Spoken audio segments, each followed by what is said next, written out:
You've seen it all before. Kiwi car life, Kiwi scooter life, Kiwi boat life, even Kiwi car crash. But today, in this Christmas special, it's time for Kiwi house life. So let's begin by giving you an overview of how the house buying process works in New Zealand. Naturally, the first job is to save up a deposit. In my experience, the best way to do this is to stay at home. Now I understand this isn't always possible, especially if you have to move somewhere to study, but staying at home and avoiding flatting, even though your parents and siblings will drive you nuts, could save you over $30,000 a year. If you stay at home and put even just $250 a week into an investment fund from the moment you leave school, by the time you're in your mid-20s like me, you should have over $100,000. If your significant other does the same, even on fairly low-paying jobs like what me and Angel are on, you should have no trouble buying a fairly small, simple house. Then it's time to buy a house. The advice that I received was that as a first home, you're probably best to buy the worst house on the best street. That way, you're still living on a street that people will want to live on in the future, but in a house that you can still afford and potentially add a bit of value to later on. If you're buying a 1970s or 80s house like this, you've got black pipes and asbestos to worry about. Fortunately, this one has had all of them replaced. If you're looking at a 1990s to early 2000s house, well then you've got monolithic cladding and leaky walls to worry about. But if you buy anything post 2005 when the building code changed, generally they're pretty rock solid. But you always want to make sure to get a building report done. Once you've found a house you're happy with, then it's time to make an offer and set your conditions with your real estate agent. Stuff like being subject to getting a mortgage or a building report or subject to lawyer's approval. Once you've negotiated with the vendor and both parties agree, then you'll have a couple of weeks to get all of your conditions met, and then a further 3 or 4 weeks until settlement when you get handed the keys, and that gives you more time to sort out your mortgage, your utilities, insurance and paperwork.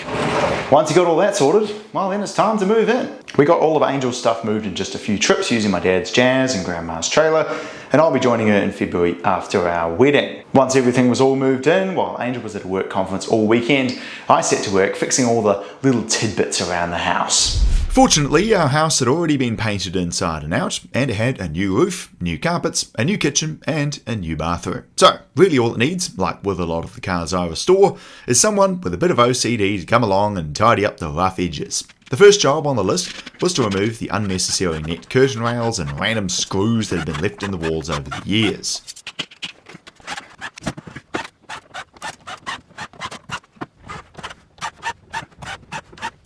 The last one. Goodbye. I then filled in all these holes with a bit of plaster, and once that had dried, I gave the windowsills and walls a good sand to make them nice and smooth, ready for repainting.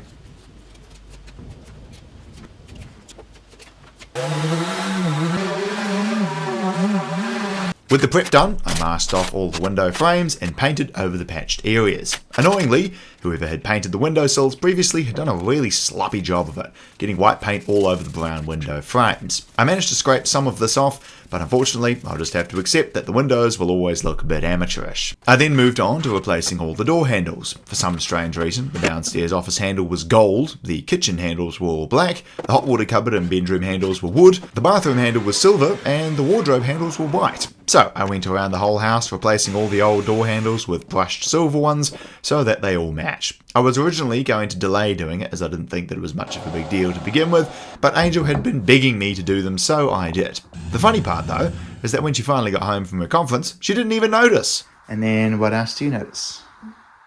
Something is different, but I don't know what. Mr. You noticed the chips? Something in Oh, here is please. Please. Stress. You wanted it, and I've done it, and now... It took you like 2 minutes to realise. Oh my goodness. Silver. You even opened this with the silver handles and you didn't even notice. No, babe, it actually looks, that is stunning.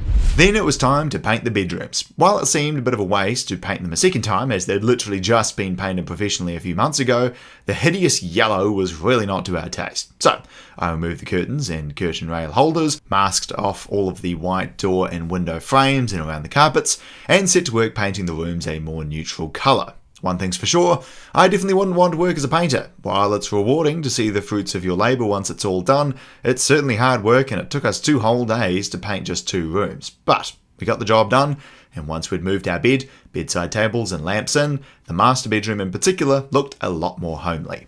One of the curtains in the master didn't quite cover the whole window, so we moved the curtain rail up in line with the big window and stole the curtain that was covering the small office window from downstairs, along with another one that came with the house still in the packet. This meant that the curtains in every room around the house now matched, and to cover the now empty office window, I stole the blind from the kitchen that we'd never use and installed that in the office instead. It was a little bit too wide, but hey, still better than no curtain at all or buying a new blind. One of the last things I did was install a new frameless arch mirror in the bathroom. And with that, the inside was basically done. So then we moved outside and removed the extra bit of fence sticking out that didn't line up with the concrete. I then cut a section out of the fence we were going to keep to install a fresh new letterbox that looked a lot cleaner than the old rotten wooden one. We also chopped the top off of our shared fence that had a broken trellis to make it look a lot tidier, and began improving the front garden by tearing out the rotten wooden slats separating the lawn and bushes, and digging up and levelling out the weed-ridden grass. We also installed some wood next to the house to cover up the holes as the concrete had sunken down a bit, and with all of the bushes sent to the dump and the lawn now level, we cut up and pegged down some weed mat. With a nice grass and weed-free trough created with a concrete lip surrounding it, we poured down a layer of white limestones and later added a few pavers to break up the sea of white. This made the front of the house look a lot tidier and also meant that I wouldn't have to mow a piddly bit of lawn every few weeks. I also touched up a few bits of the exterior where the paint had chipped off or not been painted properly. In the future, we'll concrete the rest of the driveway too, which will allow us to squeeze 3 cars off the road, but for now, that's about as good as the place is gonna get. Check it out!